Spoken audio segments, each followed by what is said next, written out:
মুআজ্জাজ মুহতারাম, আমাদের সামনে একেবারে খুব ঘনিয়ে এসেছে পবিত্র মাস শাহরু রমাদান, যেই মাসে আল্লাহ রাব্বুল আলামিন কোরআন নাজিল করেছেন, যেই মাসের গুরুত্ব অত্যন্ত অপরিসীম। আল্লাহ যদি তৌফিক দান করেন তো ইনশাআল্লাহ এই ব্যাপারেও কিছু কথা রাখবো। বিগত জুমায় আলোচনা চলছিল সূরা ইউসুফের ৩ নম্বর আয়াতের বিশ্লেষণ, অসমাপ্ত রেখেই আলোচনা শেষ করতে হয়েছিল। ওই আয়াতের ভিতরে আরেকটি গুরুত্বপূর্ণ মেসেজ আল্লাহ রাব্বুল আলামিন আপনাকে আমাকে দিয়েছেন, কিছু মানুষের প্রশ্নের জবাব।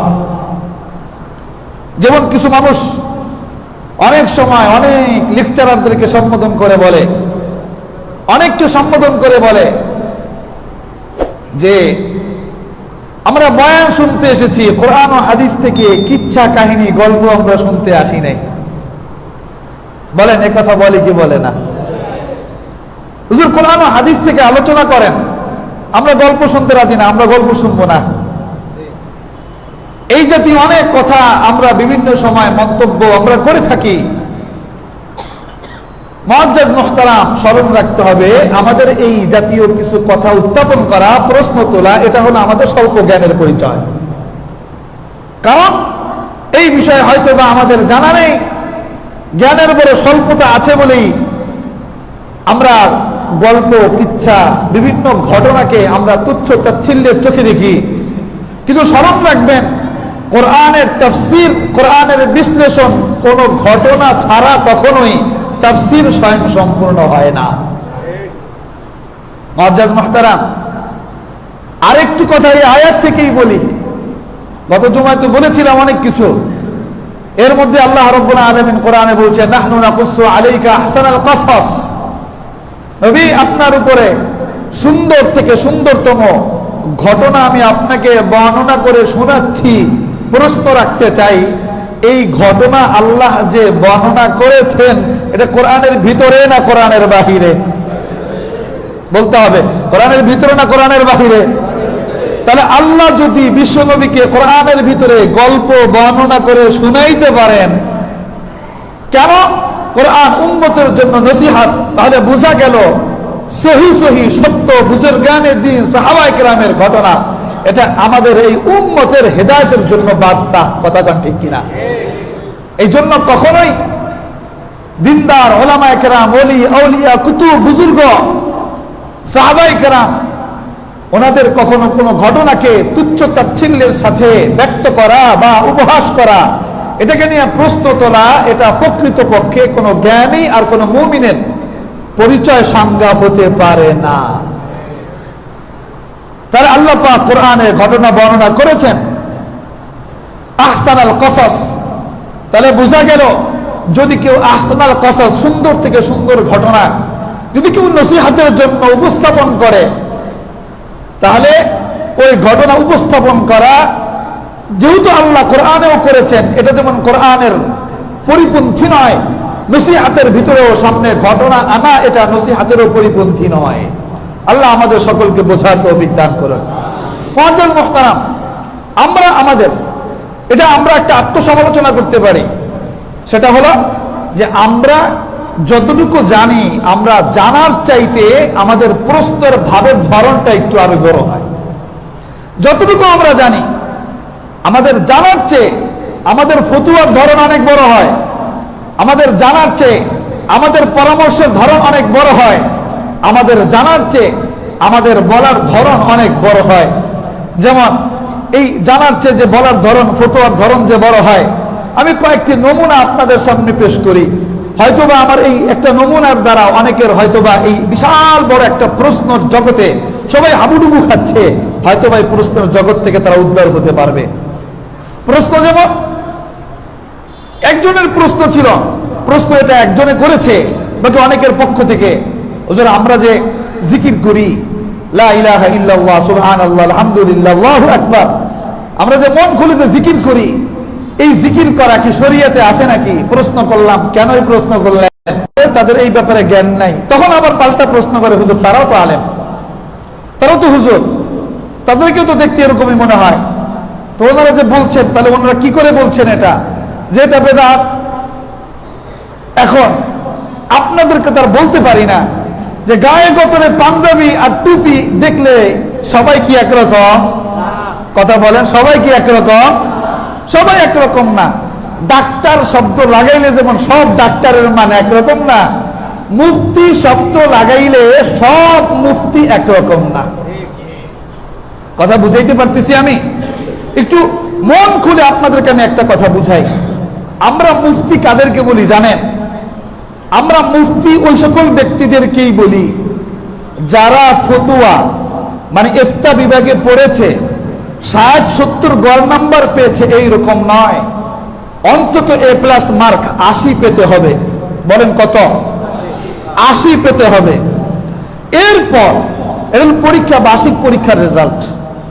এরপর সারা বছরে অন্তত 200 থেকে 250 ফতুয়া লিখতে হবে। বলেন কয়টা? 200 থেকে 250 কি লিখতে হবে? ফতুয়া লিখতে হবে। একটা ফতুয়া লিখতে গিয়ে তার অন্তত 5টা আরবি কিতাবের রেফারেন্স, 3টা উর্দু কিতাবের রেফারেন্স আর 2টা ইখতিয়ার বাংলা কিতাবের রেফারেন্স। বলেন টোটালি কয়টা হলো? 10টা। বলেন কয়টা? আরবি কয়টা? 5টা। উর্দু কয়টা? 3টা। ঐচ্ছিক বাংলা কয়টা? 2টা। টোটাল কয়টা হলো? 10টা। একটা ফতুয়া লিখতে হলে 10টা কিতাবের রেফারেন্স লিখতে হয়। এখন আমি আপনাকে বুঝাই এবং বলি এটা কতটা কঠিন। যদি বলি এই একটা মাসালা আপনি আজকে আমাকে বললেন, এই একটা মাসালার জন্য আপনি 10টা কিতাবের রেফারেন্স নিয়ে আসবেন, তাহলে এবার আপনি বুঝুন এই মাসালা কিতাব তো 1 পৃষ্ঠার হয় না, কিতাব হয় কয়েক খণ্ডের, এক এক খণ্ডে 400 পৃষ্ঠা 500 পৃষ্ঠা। আচ্ছা এবার আপনি বলুন তো একটি মাসালা কোন খণ্ডের কত নম্বর পৃষ্ঠায় আছে, এটা জানতে হলে কিতাব কতটুকু লাগতে হয় আন্দাজ করে বুঝছেন? বলেন কঠিন না সহজ? আমার সাউন্ড কি যাচ্ছে আপনাদের? আচ্ছা বলেন কঠিন না সহজ? অনেক কঠিন কাজ। এইরকম দিনে একটা একটা করে লিখলে 365 দিনের ভিতরে শুক্রবার বাদ দিতে হয়, কোরবানির বন্ধ বাদ দিতে হয়, রমজান মাস বাদ দিতে হয়, ঈদ বাদ দিতে হয়, এরকম কিছু ছুটি ছাটা বাদ দিয়ে 225 পৃষ্ঠার 250টা ফতুয়া লিখতে হয়। এক একটা ফতুয়া অন্তত 5 পৃষ্ঠা। বলেন কত পৃষ্ঠা? এবার 250কে 5 দিয়ে গুণ দিলে বলেন তো কত হাজার পৃষ্ঠা হয়? হ্যাঁ, 250কে যদি 5 দিয়ে গুণ দেন কত হবে? প্রায় 1500-এর উপরে হবে। এই 1500-এর উপরে পৃষ্ঠা লিখে তারপর তাকে 1 বছর অন্তত 2 বছর তাকে লিখে তারপর তাকে মুফতি হতে হয়। তাহলে এবার আন্দাজ করুন মুফতি হওয়া কি সহজ কাজ? এতটুকুই শেষ নয়, মুফতি হবার পরে তাকে হয়তোবা হাদিসের বড় কোনো খেদমতের সাথে লেগে থাকতে হবে, নয়তোবা ফতুয়ার কাজের সাথে সম্পৃক্ত থাকতে হবে, নয়তোবা কোনো ইফতা বিভাগের কোনো কাজের সাথে সম্পৃক্ত থাকতে হবে। কাজ কয়টা বললাম? পাস করার পরে কাজ করতে হবে কয়টা? 1 নাম্বার কিসের সাথে? হাদিসের সাথে। 2য় নাম্বার ফতুয়া লেখার সাথে। 3য় নাম্বার কোনো ইফতা বিভাগে কোনো ক্লাস বা টিচিং এর সাথে কি থাকতে হবে? সংযুক্ত থাকতে হবে। যদি এই রকম রেজাল্ট কেউ না করতে পারে, 250টা ফতুয়া যদি কেউ তার লাইফে যদি না লিখতে পারে, এরপরে ফতুয়া মুফতি হবার পরে যদি সে কোনো প্রতিষ্ঠানের সাথে সম্পৃক্ত না থাকে, সে নিজেকে মুফতি বললেও আমাদের ওলামায়ে কেরাম, আমাদের আসাতিজায়ে কেরাম আমাদেরকে ক্লাসে কটাক্ষ করে বলতেন।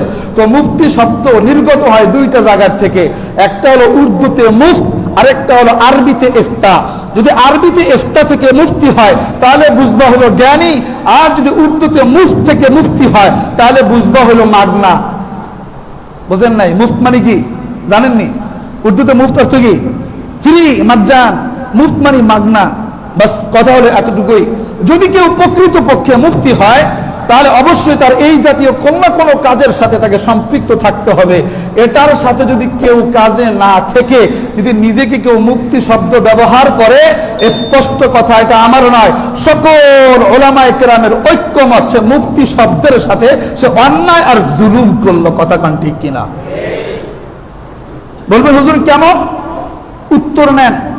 ডাক্তারি পাস করেছেন, জানেন তো কত কঠিন। হবার পরে যদি কেউ ডাক্তারি কাজের সাথে সম্পৃক্ত না থেকে, যে যদি অন্য এমন কাজ যেটা ডাক্তারির সাথে সম্পৃক্ত না এমন কাজের সাথে যদি লেগে থাকে, এরপর যদি নিজেকে ডাক্তার বলে বেড়ায় মানুষের কাছে, বলেন তো ডাক্তার শব্দ ব্যবহার করা তার ক্ষেত্রে এটা যাবে? কথা বলতে হবে, যাবে? ডাক্তার তো তাকেই বলতে হবে, পাশ করলেই হবে না, ডাক্তারি কাজের সাথে থাকতে হয়। এটা যেমন সত্য, ঠিক এটাও সত্য। মুফতি বললেই হবে না, পড়লেই হবে না, এটার সাথে কাজে থাকতে হবে। তাই বলবো, আমাদের জ্ঞানের স্বল্পতার থেকে আমরা যখন প্রশ্ন তুলি, আর যখন আমরা শরীয়তের যে কোনো বিষয়কে আমরা বেদাত বলে চালিয়ে দেই, হতে পারে এই বেদাত শব্দ দিয়ে আঘাত করা এটা রসুলের সত্য হাদিসের সাথেও তো হয়ে যেতে পারে। কথা বলেন ঠিক কিনা? বলবেন হুজুর কেমন, কি উদাহরণ আছে আপনার কাছে? নেন উদাহরণ নেন। আব্দুল্লাহ ইবনে ওমর রাদিয়াল্লাহু আনহু থেকে বর্ণনা, তিনি বলেন আল্লাহ রাসূল সাল্লাল্লাহু আলাইহি ওয়াসাল্লাম মাররান নবী সাল্লাল্লাহু আলাইহি ওয়াসাল্লাম বিমাজলিসাইনি ফি মসজিদিহি। খেয়াল করবেন প্রশ্নটা কোত্থেকে, যে আজ আমরা উলামায়ে কেরাম বা যারা আমরা জিকির করি জোরে জোরে, আমাদের এই জিকির বা একসাথে বসে যারা জিকির করি, এই জিকিরের বৈধতা কতটুকু, এটা হাদিসে আছে না নাই, এই বিষয়টা আলোচনা করব। যদি আলোচনা করি এটা মনে রাখতে পারবেন তো ইনশাআল্লাহ? আল্লাহ রাসূল সাল্লাল্লাহু আলাইহি ওয়াসাল্লাম বর্ণনাকারী ওমরের সন্তান আব্দুল্লাহ ইবনে ওমর, বলেন এই হাদিসের বর্ণনাকারী কে? আব্দুল্লাহ ইবনে ওমর, মানে ওমরের সন্তান আব্দুল্লাহ ইবনে ওমর রাদিয়াল্লাহু আনহু বলছেন মাররান নবী সাল্লাল্লাহু আলাইহি ওয়াসাল্লাম বিমাজলিসাইনি ফি মসজিদিহি। আল্লাহ রাসূল তার মসজিদে নববীর ভিতরে দুইটি মজলিসের পাশ দিয়ে অতিক্রম করছিলেন। মুআজ্জাজ মুহতারাম, জানতে চাই আপনাদের কাছে, মজলিস কি কখনো একজন দিয়ে হয়? কথা বলতে হবে, একজন দিয়ে হয়? মজলিস হইতে হলে অন্তত তিনজন লাগে। বলেন কয়জন লাগে? তিনজন লাগে।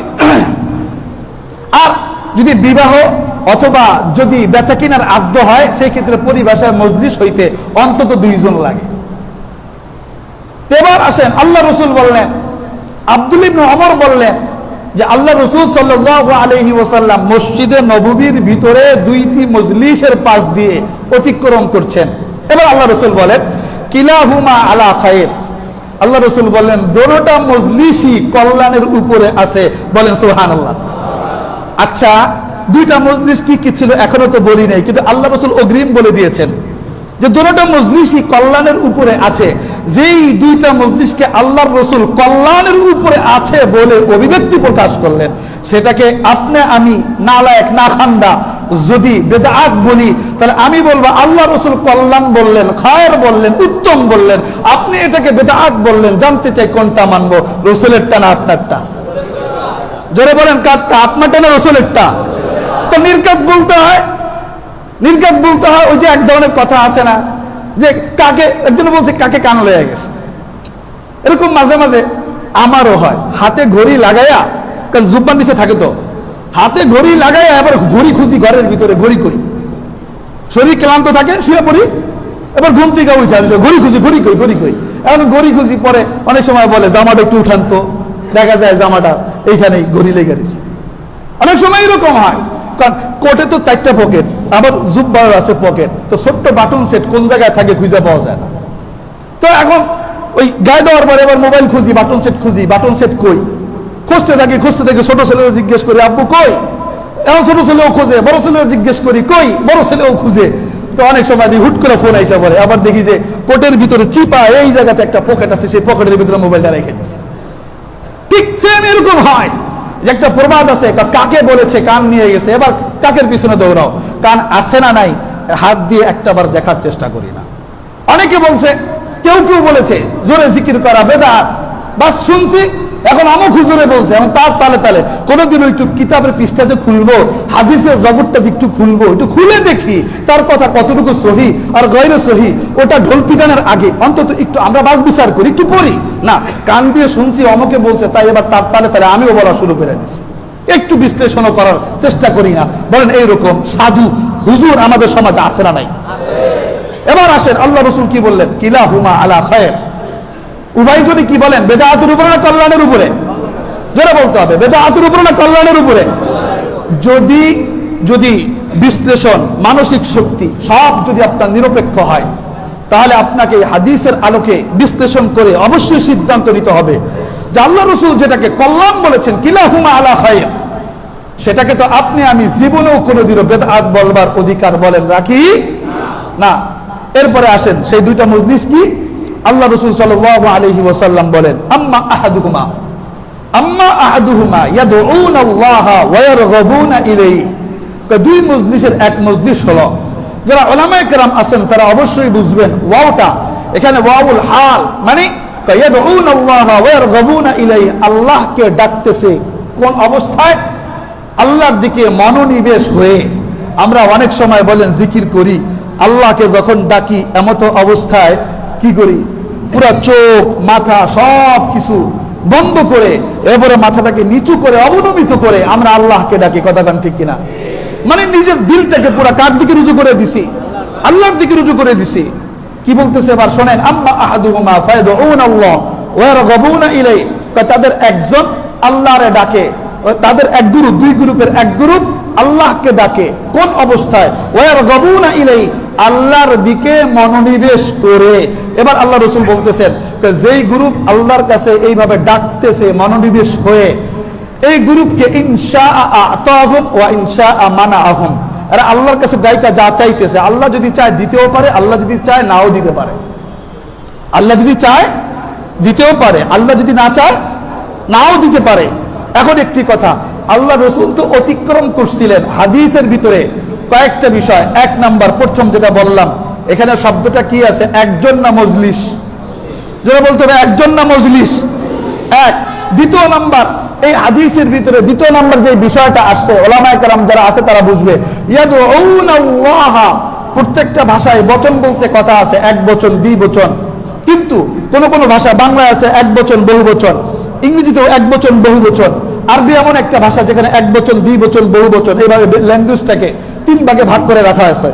দোস্ত আমার, এবার আসেন ইয়াদউনাল্লাহ, এখানে আল্লাহ রাসূল যে শব্দটা ব্যবহার করেছেন এক বচনও নয় দ্বি বচনও নয়, বহু বচন। আরবিতে বহু বচন হইতে হলে কমপক্ষে তিনজন লাগে। তাহলে এবার তো আমরা বলতে পারি এখানে একজন জিকির করে নাই, জিকির করতে কয়েকজন লাগছিল, কথা কান ঠিক কিনা? আসেন এরপরে আল্লাহ রাসূল সাল্লাল্লাহু আলাইহি ওয়াসাল্লাম এরপরের যে কথাটা বলবো, আম্মাল আখর, আরেকটা গ্রুপ, তাহলে সেটা কি করতেছিল? দুইটা গ্রুপ তো, এক গ্রুপ তো পাইলাম যে আল্লাহকে ডাকতেছিল পুরো মনোনিবেশ করে, তা আরেক গ্রুপের কাজ কি ছিল? আল্লাহ রাসূল সাল্লাল্লাহু আলাইহি ওয়াসাল্লাম আরেক গ্রুপের ব্যাপারে বলতেছেন, আম্মাল আখরু ফায়াতাআল্লামুনাল ফিকহা ওয়াল ইলমা ওয়া ইউআল্লিমুনাল জাহিলা। আরেকটা গ্রুপ হলো যারা ইলমে দ্বীন শিক্ষা করতেছিলেন, ফিকহ শিক্ষা করতেছিলেন। ফিকহ বুঝেন?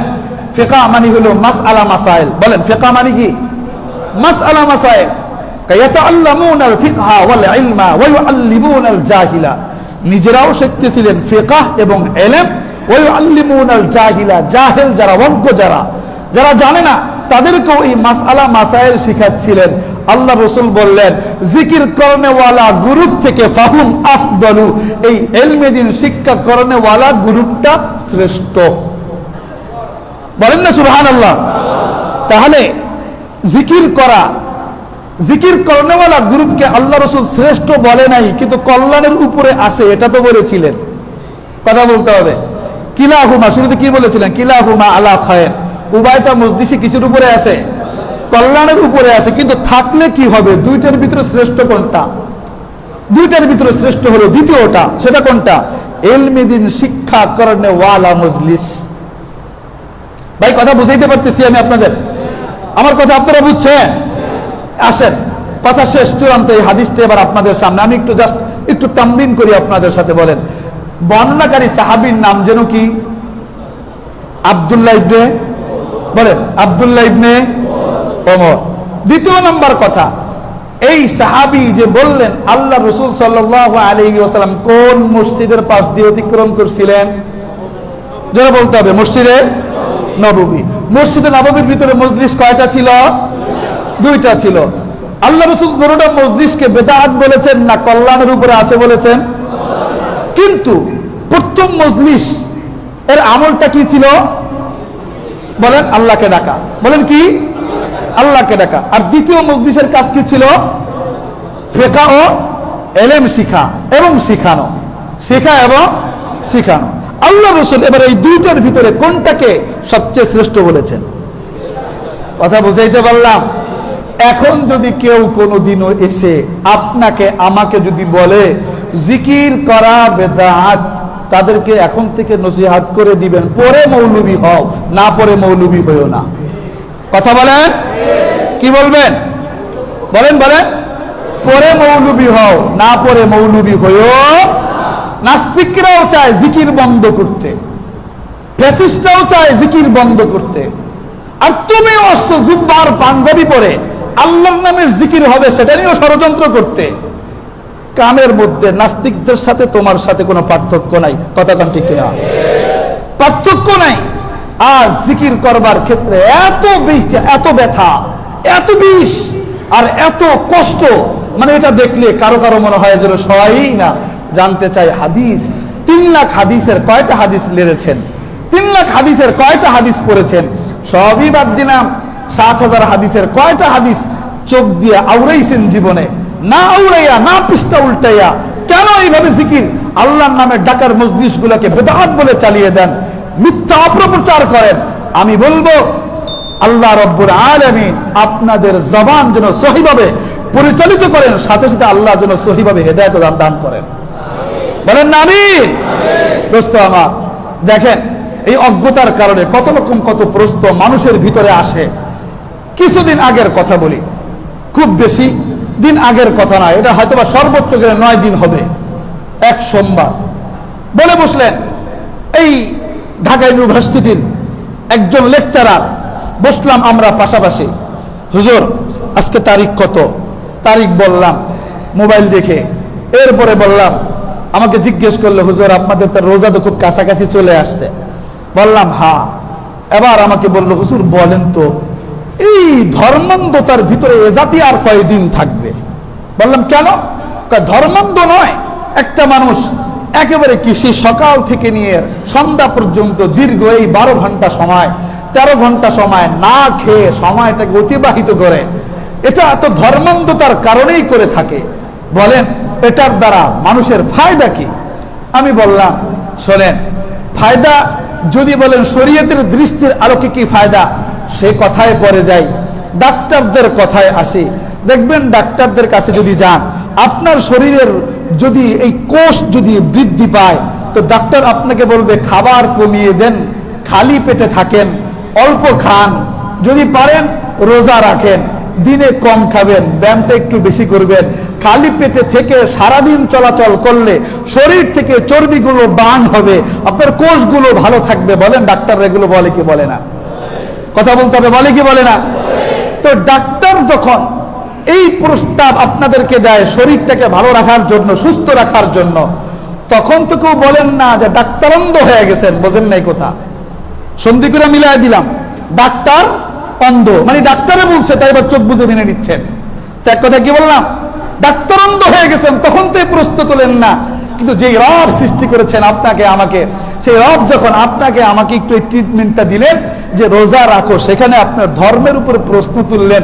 আমি বলবো আপনি যত বড়ই শিক্ষিত হন না কেন, এখনো জ্ঞানের ভিতরে একটু কমতি আছে। কথা কান ঠিক কিনা? আসেন এগুলো একটা। পরে বললাম তো স্বাস্থ্য বেশি হলেও রোজার মধ্যে ফজিলত। কথা কান ঠিক কিনা? এবার আসেন, যদি দেখেন না স্বাস্থ্য ভালো, বেশি হয় নাই, কি আছে এখনো ফিটফাট আছে। আল্লাহ রসুলের কাছে এক সাহাবী গেছে, আল্লাহ রসুল আমার শরীরের ভিতরে অত্যন্ত চাহিদা, এত জৈবিক চাহিদা যে বুঝাইতে পারবো না। আল্লাহ রসুল সাল্লাল্লাহু আলাইহি ওয়াসাল্লাম বলেন বিবাহ করো। আল্লাহ রসুল বিবাহ করবার জন্য যে সামর্থ্য দরকার সেই সামর্থ্য আমার নাই। তা বান্দি ক্রয় করো। আল্লাহ রসুল বান্দি ক্রয় করবার মতো সামর্থ্য আমার নাই। তা আল্লাহ রসুল বললেন তাহলে রোজা রাখো। কয় কেন? যখন কোন ব্যক্তির গায়ে শক্তি বেশি থাকে তো রোজা রাখো, আস্তে আস্তে এনার্জি বার্ন হবে, এনার্জি কমবে, তখন শরীর দুর্বল হবে। শরীর দুর্বল হলে জেনা আর ব্যভিচারের দিকে এই দিল আর রূহ দৌড়াবে না। কথা কান ঠিক কিনা? তাহলে আল্লাহ রসুল সাল্লাল্লাহু আলাইহি ওয়াসাল্লাম যেই ডাক্তারদের যে পরামর্শ রোজা রাখা অতি স্বাস্থ্যবানদের জন্য উপকারী, আল্লাহ রসুল যে পরামর্শ দিয়েছেন রোজা রাখতে, যাদের ভিতরে কামোত্তেজনা ভাব বেশি, যাদের ভিতরে কামোত্তেজনা ভাব বেশি, জেনা ব্যভিচার করতে মনে চায়, আবার পক্ষান্তরে রোজাও রাখতে বিবাহ করতে পারেন না, কেন? সামর্থ্য নাই। আল্লাহ রাসূল সাল্লাল্লাহু আলাইহি ওয়াসাল্লাম রোজা রাখবার মাধ্যমে আপনাকে আমাকে এমন এক উপদেশ দিয়েছেন যা বিশ্বের বর্তমান যত আধুনিক ডাক্তারি আসুক না কেন এই পরামর্শকে অ্যাভয়েড করবার কোনো সুযোগ নাই। কথা বলেন ঠিক কিনা? এই হলো দুইটা কথা। তৃতীয় নম্বর কথায় আসেন, যেটা আল্লাহ পাক কোরআনে বলেছেন। আপনি একটু এটা নিয়ে একটু গবেষণা করেন, তাহলে দেখতে পাবেন আল্লাহ পাক এখানে যে কথাটা বলেছেন এই কথার ভিতরে কি মাহাত্ম্য লুকিয়ে আছে। আল্লাহ পাক কোরআনে বলেন, ইয়া আইয়ুহাল্লাযীনা আমানু, ইয়া আইয়ুহাল্লাযীনা আমানু কুতিবা আলাইকুমুস সিয়ামু কামা কুতিবা আলাল্লাযীনা মিন ক্বাবলিকুম লাআল্লাকুম তাত্তাকুন। আল্লাহ রাব্বুল আলামিন বলেন, হে ঈমানদারগণ, তোমাদের উপর রোজাকে ফরজ করা হয়েছে। কেন? যাতে করে তোমরা মুত্তাকি হতে পারো। বলেন কি? জোরে বলেন কি? এখন একটি কথা, এখানে আমার একটা কথা আছে। এখানে কথাটা হলো, আপনি আর আমি তো সর্বদাই একটা কথাই সব হুজুরদের মুখে শুনেছি, যাতে করে তুমি মুত্তাকি হতে পারো, যাতে করে তুমি মুত্তাকি হতে পারো। কিন্তু মুত্তাকি জিনিসটার মাহাত্ম্য কি, এটা হয়তোবা আপনি আমি একটু খুব কম গভীর চিন্তা করেছি। আসুন আজকে একটু গভীরভাবে চিন্তা করি। যদি গভীরভাবে চিন্তা করি, আমার মনে হয় তাহলে কোনো মানুষের পক্ষে রোজা রাখবো না এই সিদ্ধান্ত নেওয়া সম্ভব হবে না। বলবেন হুজুর কেমন? লাআল্লাকুম তাত্তাকুনের একটা সহজ তর্জমা করছেন, পুরো জীবনভর যাতে করে তোমরা মুত্তাকি হতে পারো, যাতে করে তোমরা মুত্তাকি হতে পারো। আমি একটু আজকে আপনাদেরকে এই লাআল্লাকুম তাত্তাকুন এটার একটু গভীর নিচের বিশ্লেষণে চলে যাই। এই তাত্তাকুন শব্দটা নির্গত হয়েছে আল ইত্তিকাউ শব্দ থেকে। আল ইত্তিকাউ এই শব্দটা এসেছে আল উইকায়াতু থেকে। আল ইকায়াতু যার অর্থ হলো আত্মরক্ষা করা। বলেন কি করা? যদি বুঝে থাকেন একটু উত্তর দিতে হবে। আল উইকায়াতু অর্থ কি? জোরে বলতে হবে, কি করা? আত্মরক্ষা করা। আল উইকায়াতু এই শব্দ থেকে আল ইত্তিকাউ শব্দটা এসেছে। আল ইত্তিকাউ শব্দ যদি কারো ভাষায় বাংলা অভিধান থাকে, যদি কারো মোবাইলে বাংলা অভিধান থাকে, তাহলে আল ইত্তিকাউ শব্দ অর্থ খুঁজে নিবেন, ভালো করে দেখবেন, কয়েকটা অর্থ আছে। তার ভিতরে অর্থ উল্লেখযোগ্য দুইটা অর্থ বলে, একটা হলো আত্মরক্ষা করা, আরেকটা অর্থ হলো পরহেজ করা। বলেন কি করা? যারা বলতে হবে কি করা? পরহেজ করা। পরহেজ করা বুঝেন তো? মানে জিনিসগুলো ছেড়ে দেওয়া। বলেন পরহেজ করা মানে কি? ছেড়ে দেওয়া। তাহলে এবার একটু আমি আপনাদের সামনে আবার তর্জমাটা করি। আল্লাহ পাক কোরআনে বললেন, ইয়া আইয়ুহাল্লাযীনা আমানু কুতিবা আলাইকুমুস সিয়াম কামা কুতিবা আলাল্লাযীনা মিন ক্বাবলিকুম লাআল্লাকুম তাত্তাকুন। হে ঈমানদারগণ, তোমাদের উপরে রোজাকে ফরজ করে দেওয়া হয়েছে যেমনই ভাবে তোমাদের পূর্বে যারা ছিল তাদের উপরে রোজাকে ফরজ করা হয়েছিল। কেন ফরজ করা হইল? লাআল্লাকুম তাত্তাকুন।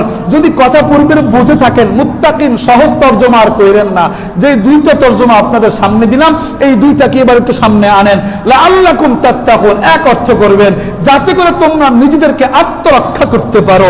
আরেকটা তর্জমা, যাতে করে তোমরা যে কোনো অন্যায় জিনিস থেকে পরহেজ করতে পারো। কথা বুঝাইতে পারলাম? বলতে হবে লাআল্লাকুম তাত্তাকুন। প্রথম অর্থ কি করছি? বলেন বলেন, জোরে বলতে হবে। বলেন আত্মরক্ষা। বলেন প্রথম অর্থ কি? আত্মরক্ষা। তাহলে যদি এবার এটাই হয়, এবার তর্জমাটা এবার একটু বিলান, আমি খালি বলবো আপনারা উত্তর দিবেন। আল্লাহ পাক রোজা আপনার এবং আমার উপর ফরজ করেছেন। বলেন কেন? মনে হয় খুশি হন নাই। আবার একসাথে, আল্লাহ পাক আপনার আমার উপরে রোজাকে ফরজ করেছেন কেন? আত্মরক্ষার জন্য। ঠিক আছে তো? আরেকটা অর্থ মনে আছে তো? পরহেজ করা। না, আবারও বলি, আল্লাহ পাক আপনার এবং আমার উপর রোজা ফরজ করেছেন কেন? আত্মরক্ষার জন্য। দ্বিতীয় তর্জমা করেন, বলে দিই, বলেন পরহেজ করার জন্য। হ্যাঁ, আল্লাহ পাক আপনার আমার উপর রোজাকে ফরজ করেছেন কেন? পরহেজ করার জন্য। তাহলে কয়টা অর্থ করলাম? দুইটা। মুত্তাকিন শব্দ কইলে তো এটা মাথার উপর দিয়ে চলে যায়, কিন্তু আজকে একটু ভিতরে ঢুকতে চাইতেছি। বলেন আল্লাহু আকবার। কারণ আজকে কোরআনের ছাত্র হইতে পারতেছি। বলেন না সুবহানাল্লাহ। কোরআনের আয়াতের বিশ্লেষণ শেখা মানে কি বুঝেন কিছু? আজকের এই মজলিস জিকিরের মজলিস নয়, ইলমের মজলিস। কন্যা আলহামদুলিল্লাহ। আল্লাহ রাসূলের ভাষ্য মতে কি বলছিল? জিকিরের মজলিসের চাইতে ইলম শেখার মজলিসটা কি? বলেন কি? নাহু পড়লাম না, সরফ পড়লাম না, তাফসীরের ক্লাসে বসে গেলাম, কোরআনের ক্লাসে বসে গেলাম, এটা আমাদের তো সৌভাগ্যের বিষয় না? আওয়াজ করে বলেন আলহামদুলিল্লাহ। তাহলে এবার তর্জমা কয়টা হলো? দুইটা। তো প্রথম তর্জমা, হে ঈমানদারগণ, তোমাদের উপর রোজা ফরজ করা হয়েছে। প্রথম তর্জমা করেন, কেন? হে ঈমানদারগণ, তোমাদের উপর রোজা ফরজ করা হয়েছে। দ্বিতীয় নাম্বার অর্থ করেন পরহেজ করার জন্য। এখন ওই শিক্ষককে বলতেছি, স্যার জানেন, এবার আল্লাহ, প্রথম দুইটা তো বললাম ডাক্তারের কথা, রসুলের কথা, এবার তৃতীয় নাম্বার আল্লাহ পাকের কথা সবার শেষে আনছি। কেন? এবার এটা ভালো করে বুঝেন যে আল্লাহ পাক কোরআনে স্পষ্ট বলেছেন, ও দুনিয়ার মানুষ, তোমাদের উপরে আল্লাহ রাব্বুল আলামিন রোজাকে ফরজ করেছেন। হয় এক অর্থ করবেন নিজেকে আত্মরক্ষার জন্য, হয়তো বা নিজেকে পরহেজের জন্য। তো যদি আত্মরক্ষা করেন, এখানে আত্মরক্ষার কি আছে?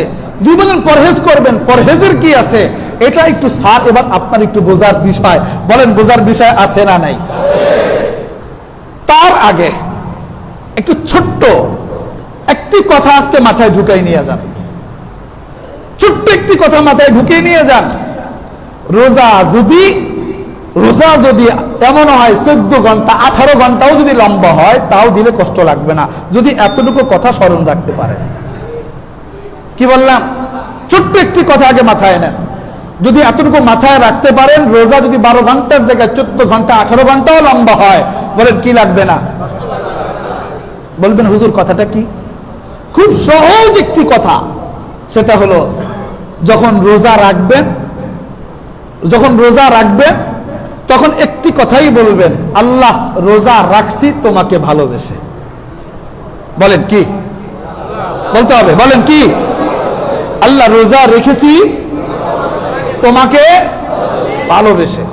ছোট্ট একটি কথা বলি, মানুষ কারো কারো হুকুম মানে দুই কারণে। বলেন কয় কারণে? হয় ভয়ে, নয় ভালোবেসে। বলেন কি? হয় ভয়ে, নয়তো কি ভালোবেসে। আপনাকে কেউ হুকুম করেছে, আপনি হুকুম মানতেছেন। কেন মানতেছেন? তারে ডরাই, যদি হুকুম যদি পালন না করি, ও যে মানুষ বিশাল খবর করে ফেলবে, ভয়। আর আরেকটা, হুকুম করেছে, তাকে আমি মহব্বত করি, এত মহব্বত করি, সে আমাকে যেখানে দাঁড়িয়ে থাকতে বলেছে, আকাশ থেকে যদি দেখি ঠাড়া পড়তেছে, তাও জায়গা থেকে লড়বো না। তো বলেন মানুষ হুকুম মানে কয় কারণে? যারা বলেন কয় কারণে? প্রথম নম্বর কি? ভয়ে। দ্বিতীয় নম্বর কি? ভালোবেসে। আচ্ছা, এবার একটু সামনে আগাই। আমরা রোজার এই হুকুমটা মান্য করব, এটা আল্লাহকে ভয় করে না ভালোবেসে? যারা বলতে হবে ভয় করে না ভালোবেসে? ওযু করি শীতের সময়, বলেন ওযু করবি, এই তো কার বিধান? যারা বলতে হবে কার বিধান? এটা কি পালন করি কি ভয়ে না ভালোবেসে? এতদিন যাই সিদ্ধান্ত থাকুক, আজকে সিদ্ধান্ত চেঞ্জ, আমরা আল্লাহর হুকুম মানব। বলেন কিসে? না ভয়ে? নামাজে দাঁড়ায় যাব, বলেন ভয়ে না ভালোবেসে? আল্লাহ তুমি আমাদের সকলকে ভালোবেসে প্রত্যেকটা বিধান পালন করার তুমি তৌফিক দান করো। দোস্ত আমার, তাহলে এবার যে কথাটা বললাম, যদি ভয় না হয়ে যদি আল্লাহকে ভালোবেসে যদি বিধানটা পালন করি, এবার বলেন রোজা যদি 12 ঘন্টার জায়গায় যদি 18 ঘন্টাও যদি লম্বা হয়ে যায়, তাহলে বলেন ভিতরে কষ্ট আসার কোনো সুযোগ আছে? যারা ভালোবাসি সেই যদি 18 ঘন্টা না 36 ঘন্টা হোক, সমস্যা কি? তার জন্যই তো, তার ভালোবাসাই তো, হুকুম মানই, সমস্যা কোথায়? বলেন দিলে কোনো কষ্ট আসবে? এই কথাটাই তো কবি তার ভাষায় বলেন, যিকরু কালিল মুশতাকি খায়রু শারাবিন কুল্লু শারাবিন দুনাহু কাসারাবিন। যিকরু কালিল মুশতাকি খায়রু শারাবিন কুল্লু শারাবিন দুনাহু কাসারাবিন। কবি বলেন যিকরু কালিল মুশতাকি খায়রু শারাবিন, হে রব তোমাকে স্মরণ করব কারণ তুমি আমার কাছে সবচেয়ে বেশি ভালোবাসার। যিকরু কালিল মুশতাক, তোমাকে স্মরণ করব কারণ তুমি সবচাইতে বেশি ভালোবাসার। আর তোমার নাম জিকির করাই আমার কাছে দুনিয়ার সবচাইতে শ্রেষ্ঠ শরবত মনে হয়। বুঝেন নাই কথা? তোমার নাম জিকির করা আমার কাছে কি সবচাইতে বড় শ্রেষ্ঠ শরবত মনে হয়। আর তোমার নাম বাদ দিয়া দুনিয়ার যতই দামি শরবত আসুক না কেন সব আমার কাছে মরিচিকা মনে হয়। কথা বুঝাইতে পারতেছি? তা আমার রসুলের ব্যাপার, এটা একটা কবিতা বলছিলেন, ব্যাখ্যায় চলে গেলে অন্যদিকে চলে যাব। তা মূল কথা হলো এই, যদি কেউ আল্লাহকে ভালোবেসে বিধান পালন করে তাহলে সব বিধান তার জন্য সহজ। আর যদি আল্লাহকে ভালোবেসে নয় ভয় করে যদি পালন করে তাহলে স্মরণ রাখতে হবে অনেকে ভয় করবেও না, পালন করবেও না। কারণ দুনিয়ার মানুষ আল্লাহকে ভয় করার চাইতে দুনিয়ার মানুষ মানুষকে ভয় পায়, যার ফলে বিভিন্ন দোকানের সামনে সারা 11 মাস যদিও পর্দা করে না, কিন্তু 1 মাসের জন্য পর্দার কাপড় টানায় দেয়। কথা ঠিক কিনা? কথা বলতে হবে। 1 মাস কি করে পর্দার কাপড় টানায় দেয়, অথচ যখন পর্দার বিরুদ্ধে তাসলিমা নাসরিন কথা বলে, যখন পর্দার বিরুদ্ধে বিভিন্ন নাস্তিকেরা কথা বলে, তখন এই কথা স্মরণ থাকে না আমরাও কিন্তু পুরুষরাও 1 মাসের জন্য পর্দায় যাই। কথা কোথায় যাই? 1 মাসের জন্য পর্দায় যাই। পর্দায় কেন যাই? আল্লাহকে ডরাই না, আল্লাহকে না ডরায় বরং দুনিয়ার মানুষকে ডরাই বলি আজকে আমাদের এই কোয়ালিটি, এই অবস্থায় এসে দাঁড়াইছি। যা করি মানুষের ভয় করি, যা করি না সেটাও মানুষের ভয় করি। আজ থেকে বলেন আমরা কাউকে ভয় পাবো না, একমাত্র ভয় করব কাকে? আর দ্বিতীয় নম্বর, প্রত্যেকটা বিধান পালন করবার ক্ষেত্রে ভয় না ভালোবাসা? জোরে বলেন, ভয় না ভালোবাসা? সেই ভালোবাসা হবে কার জন্য? এবার ছোট্ট করে একটি কথা বুঝেন। এবার ওই স্যারকে বললাম, স্যার আমরা তো রোজা রাখি ভয় করে না, আমরা তো রোজা রাখি ভালোবেসে। তো যদি রোজা ভালোবেসে রাখি হয় 2টা তর্জমা হবে, হয় পরহেজ করবো নয়তো বা আত্মরক্ষা হবে। কি করে আত্মরক্ষা হবে? তো ছোট্ট করে আমি আপনাকে একটু সহজে বুঝাই। রোজা 3 জিনিস থেকে বিরত রাখার নাম নিয়াইতের সাথে। বলেন কয় জিনিস থেকে? জোরে বলতে হবে, কয় জিনিস থেকে? 1, স্ত্রীর সাথে সহবাস। 2, মুখ দিয়ে খাবার ঢুকানো। 3, পানাহার অর্থাৎ শরবত পানীয় জাতীয় পান করা। বলেন কয় জিনিস? জোরে বলতে হবে, কয় জিনিস? এবার একটু আপনি মিলান আপনার জীবনের সাথে। জীবনের যত দৌড় আর ঝাঁপ যা কিছুই করেন না কেন, মূল কিন্তু জিনিস এই 3টাই। কথা কন? যে দৌড়ায় বিদেশে, এই ভাই তুই আইসিস কি করতে? ভাই জলদি করে টাকা পয়সা কামাই করবো, দেশে একটা ঘর করবো, তারপর একটা বিয়ে করবো। সব কিছুর পিছনে টার্গেট কি? বলেন কি? বিবাহ। এবার তুমি বিদেশে গেছো কেন? ভাই সবাই খানায় কষ্ট করে একটু খাবার খাবো, সবাইকে নিয়ে ডাল ভাত একটু ভালো করে খাবো। ঠিক না কথা? তাহলে দেখেন জীবনের সব লড়াই বলেন কিসের জন্য? 3 জিনিসের জন্য। বলেন কিসের জন্য? হ্যাঁ, বিবাহ শাদী করা, খাবার খাওয়া, পানাহার। এই 3 জিনিসের বাইরে সাধারণত মানুষের দৌড়ঝাঁপের কোনো চিন্তা নাই। যদি 3 জিনিস না থাকতো কোনো মানুষ ঘর থেকে বাইরে এত কষ্ট করতো না। এই 3টা জিনিস আছে বলেই কষ্ট করে। এবার আমি আপনাদের সামনে বিষয়টা একটু আনি। সেই বিষয়টুকু হলো এই, বলেন স্ত্রীর সাথে সহবাস করা এটা হালাল না হারাম? জোরে বলতে হবে, হালাল না হারাম? নিজের টাকার খাবার খাওয়া, বৈধ জিনিস মুরগির রান আর বিরিয়ানি খাওয়া কি হালাল না হারাম?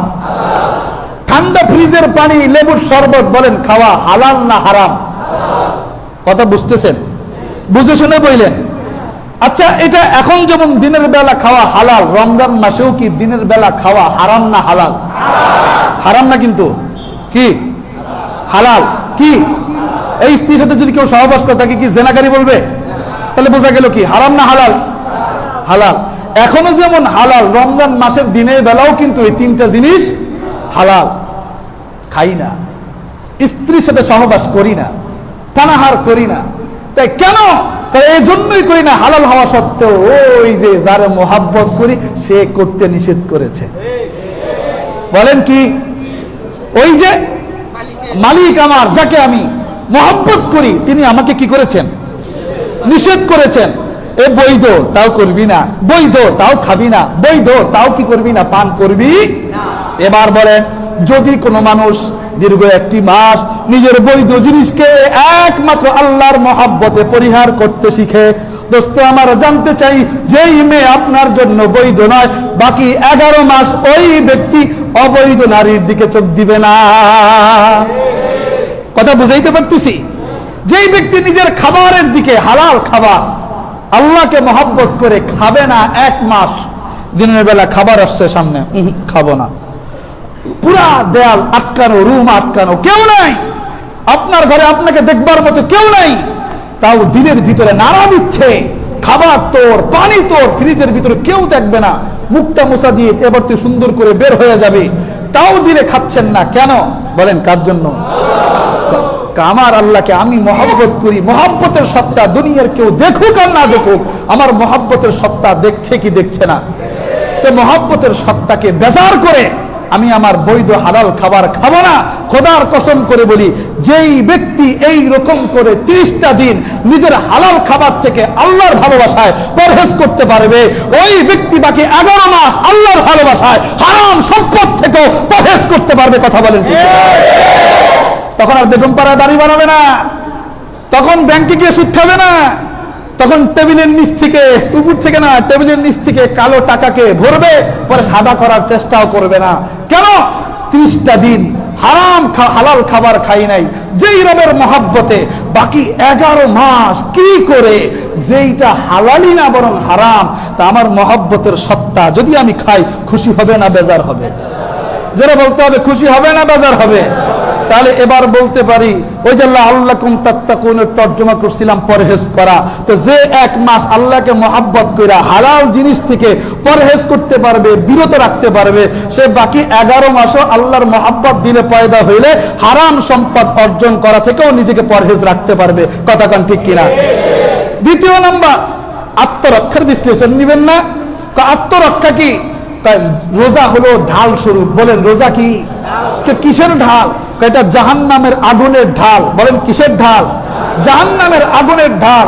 আপনি যখন নিজের বৈধ স্ত্রীকে আপনি আল্লাহর ভালোবাসায় সহবাস করবেন না, খাবারও খাবেন না, পানাহারও করবেন না, এখান থেকে সবক নিয়ে 1 মাস ট্রেনিং নিয়ে বাকি 11 মাস যখন চলবেন, নিজের চোখকে হেফাজত করবেন, জবানকেও খাওয়া থেকে হেফাজত করবেন, হারাম পানিও পান করবেন না।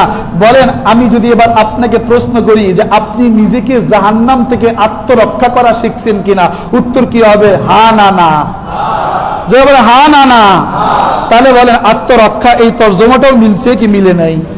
তাহলে এবার যদি আমি বলি ইয়া আইয়ুহাল্লাযীনা আমানু, ইয়া আইয়ুহাল্লাযীনা আমানু কুতিবা আলাইকুমুস সিয়াম কামা কুতিবা আলাল্লাযীনা মিন ক্বাবলিকুম লাআল্লাকুম তাত্তাকুন। হে ঈমানদারগণ, তোমাদের উপর আল্লাহ রাব্বুল আলামিন রোজাকে ফরজ করেছেন।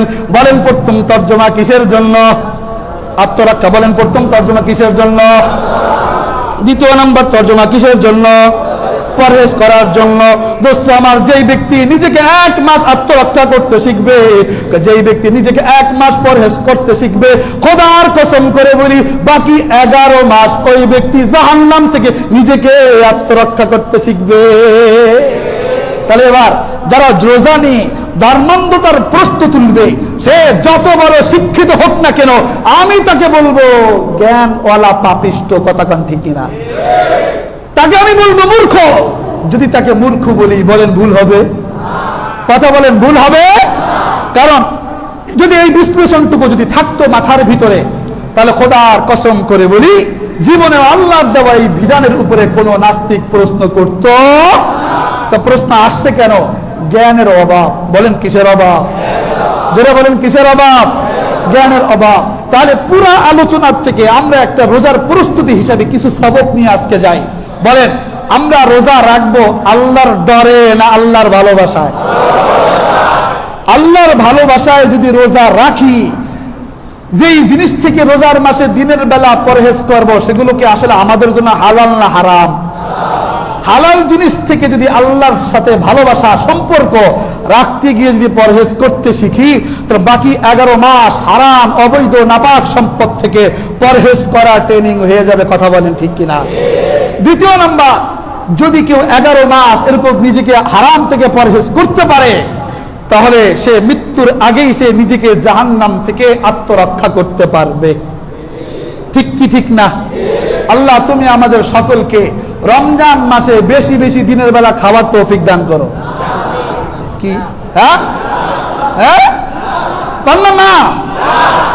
আল্লাহ তুমি আমাদের সবাইকে রমজান মাসে রমজানের হক আদায় করা তোমাকে ভালোবেসে আল্লাহ তুমি আমাদের সবাইকে রোজা রাখার তৌফিক দান করো। আর যারা রমজান মাসে যে সকল পুরুষদের উপরে পর্দার বিধান না থাকা সত্ত্বেও যারা পর্দায় চলে যাবে, আল্লাহ তুমি তাদেরকে এই পর্দার অন্তরালী হেদায়েতের ব্যবস্থা করে দাও। বলেন আমিন, আরো জোরে কোন না।